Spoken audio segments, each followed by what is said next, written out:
بسم اللہ الرحمن الرحیم السلام علیکم ورحمۃ اللہ۔ اسپیکر قومی اسمبلی یا صادق ایک ایسی کشمکش کے اندر پھنس گئے ہیں، ایسی کشمکش کے اندر کہ وہاں سے نکلنا اب ان کے لیے بڑا مشکل ہو رہا ہے اب انہیں سمجھ نہیں آ رہی ہے وہ کدھر جائیں۔ ایک طرف کیونکہ اپوزیشن اب آ کے کھڑی ہو گئی ہے اور ان کو جو مٹانے کا، ختم کرنے کا، پارلیمنٹ سے نکالنے کا، سسٹم سے نکالنے کا پورا جو منصوبہ تھا اس کے اوپر تو پانی پھر گیا۔ ایک گورنمنٹ کا منصوبہ تھا کہ آپ نے قومی اسمبلی سے عمر ایوب خان کو فارغ کرنا ہے، اپوزیشن لیڈر کو، بہت بڑا ایک ریپرزینٹیو نمائندہ اور سب سے بڑھ کر جمہوریت کا جو اس نظام کا جو سب سے بڑا خاصہ ہے وہ آپ کا اپوزیشن لیڈر ہوتا ہے۔ آپ اس کو پکڑ کے مائنس کر دیں، سسٹم سے نکال دیں، ڈسکوالیفائی کر دیں، ڈسکیٹ کر دیں، اس کا مطلب ہے کہ آپ نے تو سسٹم کا پٹھا بٹھا دیا۔ لیکن یہ گورنمنٹ کا منصوبہ تھا۔ گورنمنٹ آپ کو پتہ ہے کہ پٹھا بٹھانے میں تو ویسے بڑی شیر ہے، بڑے ماہر ہے ہر چیز کا پٹھا بٹھانے میں۔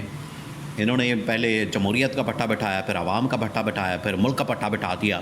ہر چیز کا پٹھا بٹھانے میں، ہاں یہاں تک کہ اپنی ان کی جائیدادوں کی بات ہوگی، ادھر یہ بڑے ترقی اور خوشحالی، اپنی ملوں کی، اپنی جائیدادوں کی، اپنے کاروبار کی، اپنی معاملات کی، ادھر بڑی ترقی اور خوشحالی، ادھر بڑی سیانپن اور سمجھداری۔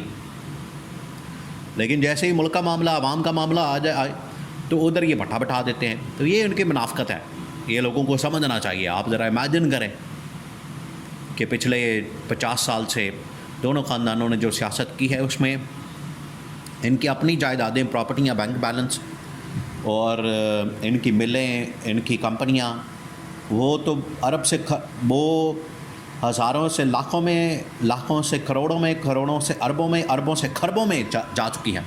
یعنی ترقی ہو رہی ہے۔ ملک جو ہے وہ بالکل کھربوں سے بالکل نیچے زیرو پر آ گیا۔ تو یہ ان کی منافقت آپ نے ضرور ذہن میں رکھنی ہے۔ اب اسپیکر قومی اسمبلی یا صادق کو جو پلان دیا گیا تھا اس کے مطابق تو اس نے ڈی سیٹ کیا پہلے عمر ایوب خان کو قومی اسمبلی سے، پھر اس کے بعد پیپلز پارٹی کا جو چیئرمین سینٹ ہے یوسف رضا گیلانی، اس نے پکڑ کے تو ڈی سیٹ کر دیا۔ شبلی فراز اپوزیشن لیڈر، وہاں بھی پارلیمانی لیڈر، ڈپٹی پارلیمانی لیڈر، قومی اسمبلی کے اندر بھی۔ پشاور ہائی کورٹ سے فیصلہ آ گیا کہ اب آپ ان کو ڈی سیٹ نہیں کر سکتے، آپ کے پاس اختیار نہیں، آپ نئی تعیناتی نہیں کر سکتے۔ ادھر یہ پہلا پلان فارغ ہو گیا۔ سیکنڈ پلان میں اب ان کا معاملہ یہ ہے، انہوں نے کہا کہ قومی اسمبلی کے اندر ہم اپنی مرضی کے لوگ لاتے ہیں، لیکن وہاں پر جس طریقے سے پی ٹی آئی نے، ایم این اے نے، کیونکہ انہوں نے آہستہ آہستہ ڈسکوالیفائی کرنا شروع کیا، 10 ایم این اے، 20 ایم این اے، پوری لسٹ انہوں نے بنا لی۔ وہاں سے لوگوں کو فارغ کرنے کا پلان جب سامنے آیا تو اس میں پتہ چلا کہ پی ٹی آئی نے بڑا زبردست قسم کا احتجاج کیا، پروٹیسٹ کیا۔ اس کے بعد یہ بھی سڑکوں پر آ گئے، یہ پی ٹی آئی والے باہر اپنی قومی اسمبلی لگانے کی ان لوگوں نے کال دے دی اور تمام استعفے دے کر باہر آنے کی دھمکی دے دی اور بائیک آؤٹ کرنا شروع کر دیا، واک آؤٹ کرنا شروع کر دیا۔ اسپیکر قومی اسمبلی کے تو اس کو طوطے اڑ گئے۔ لیکن یہ اسپیکر کے لیے بڑا شرمندگی کا مقام ہوتا ہے، اس کے لیے یہ بڑا شرمندگی کا باعث ہے کہ اگر وہاں سے اپوزیشن اگر واک آؤٹ کرتی ہے، بائیک آؤٹ کرتی ہے، قومی اسمبلی سے نکلتی ہے، اور اگر وہاں سے یہ لوگ نکل آتے ہیں تو یہ قومی اسمبلی کے لیے بڑے شرم کا مقام ہے۔ وہ تو چاہے گا کہ کسی طرح سے نہ نکلیں، نہ جائیں اور یہ قومی اسمبلی کے اندر بیٹھے رہیں۔ تو اس کے لیے جب یہ سارا معاملہ بنا تو قومی اسمبلی نے پھر دھمکی دے دی، اس نے گورنمنٹ کو بتا دیا اندر کھاتے کہ یہ میرے لیے آؤٹ آف کنٹرول ہو گیا معاملہ، اب یہاں پر آپ اپنا بندوبست کریں، مجھے یا تو پھر استعفیٰ دینے کی اجازت دے دیں یا پھر مجھے آپ یہ قومی اسمبلی کو تحلیل کرنے کا بتا دیں تاکہ میں فارغ کر دوں۔ تو اس نے ایک قسم کا شہباز شریف حکومت، ان کی پلاننگ، ان کے منصوبوں کے اوپر مکمل طور پر عدم اعتماد کر دیا۔ اس نے کہا کہ آپ کے اوپر مجھے اعتماد نہیں ہے، یہ اس نے بتا دیا۔ تو یہ بڑا کلیئر ہو گیا تھا اسپیکر قومی اسمبلی کے ذہن میں، اس نے بتا دیا تھا۔ اب یہاں پر سیکنڈ ٹاسک پھر دیا گیا۔ اب یہاں اصل میں معاملہ شروع ہوتا ہے، اور یہ سارے معاملات کب شروع ہو رہے ہیں؟ 5 اگست کی کال کے بعد اتنی تیزی کے ساتھ ڈیولپمنٹس ہو رہی ہیں، اتنی تیزی کے ساتھ، کیونکہ ان کو پتہ لگ گیا ہے کہ اب چیزیں عمران خان کی کال کے بعد، احتجاج کے بعد، تحریک کے بعد آؤٹ آف کنٹرول ہو رہی ہیں، اب ہمارے بس سے باہر ہو رہی ہیں۔ تو اب ہم نے چیزوں کو اس طرح سے مینج کرنا ہے، کنٹرول کرنا ہے۔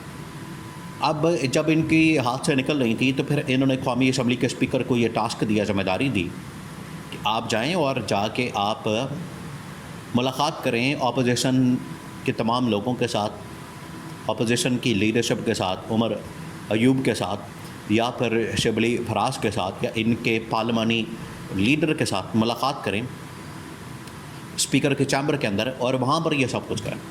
دیکھیے یہ شہباز شریف کی جانب سے بھی ایک بار پھر سے مذاکرات کی آفر دی گئی ہے، اور پھر وہ میثاق پاکستان اور میثاق استحکام پاکستان اور میثاق فلانا پاکستان اور میثاق جمہوریت اور میثاق معیشت، اور ایک تو ان کے دماغوں کے اندر سوائے میثاق چوری اور چور بازاری کے، لوٹ مار کے، میثاق لوٹ مار، میثاق کرپشن اور میثاق لوٹ مار، یہ تو ان لوگوں نے کیا ہوا آپس میں.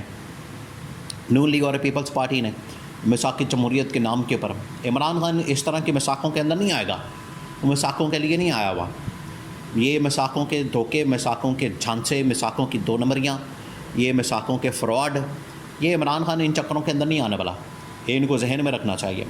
عمران خان ان چیزوں سے آزاد ہے. عمران خان اگر پاکستان کے اندر جدوجہد کر رہا ہے تو وہ صحیح معنوں میں پاکستان میں نظام کی بہتری کے لیے، عدلیہ کی آزادی کے لیے، میڈیا کی آزادی کے لیے، پاکستان میں آئین اور قانون کی حکمرانی کے لیے، انسانی حقوق کی بحالی کے لیے کام کر رہا ہے، اور ملک کے اندر مساوات کا نظام قائم کرنے کے لیے، اور ریاست مدینہ کا ماڈل سب سے بڑھ کر. انہوں نے تو کبھی سوچا بھی نہیں ہوگا. ان کے لیے جو سب سے بڑا ماڈل ہے وہ لندن کی پراپرٹیاں، لندن کے فلیٹس. ان کا مطمع نظر تو یہ مشن، یہ عمران خان کا مشن ریاست مدینہ، اس کا ماڈل اپلائی کرنا، تو زمین آسمان کا فرق ہے. تو اب اسپیکر قومی اسمبلی کے چیمبر کے اندر جب یہ ملاقات ہوئی ہے اپوزیشن کے ساتھ، وہاں پر پھر اپوزیشن نے ان کے سامنے یہ معاملہ رکھا، جس کی تصدیق آخرکار رانا ثناءاللہ نے بھی کی. رانا ثناءاللہ نے کی کہ بالکل ہم مذاکرات کر رہے ہیں عمران خان کے ساتھ، اپوزیشن کے ساتھ، اور یہ مذاکرات ہم اس وجہ سے کر رہے ہیں، یہ مذاکرات ہمارے اس وجہ سے ہو رہے ہیں تاکہ ہم عمران خان اور پی ٹی آئی کے ساتھ اپنا کوئی سیٹلمنٹ کر لیں اور ہماری کو بچت ہو جائے. کیونکہ ان کو تو نظر آ گیا ہے کہ اب گورنمنٹ تو فارغ ہونے والی، اسٹیبلشمنٹ کا پیغام آ گیا، سگنل آ گیا.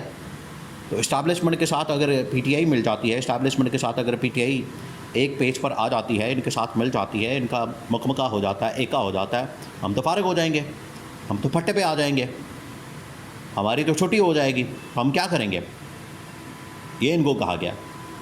تو یہاں اب مسئلہ پھنس گیا ہے. یہاں یہ اب چاہتے ہیں کسی طرح سے پی ٹی آئی کو چیپ کرنا، اور پی ٹی آئی کو کبھی مذاکرات، کبھی ڈائلاگ، کبھی بات چیت، کبھی ٹیبل ٹاک، کبھی یہ کبھی وہ، اس طرح کے ڈرامے چلائے جا رہے ہیں، فلمیں چلائی جا رہی ہیں. لیکن عمران خان ان چکروں کے اندر نہیں آنے والا. کیٹیگوریکلی عمران خان نے ان کو بتا دیا. اور اب عمران خان ویسے ہی 3rd فیز کے اندر انٹر ہو چکا ہے تحریک اور احتجاج کے سلسلے میں. اب یہ نہیں بچ سکتے. اب یہ عمران خان کے احتساب کا سامنا کریں گے، عوام کے احتساب کا سامنا کریں گے، یا پھر یہ لندن بھاگیں گے.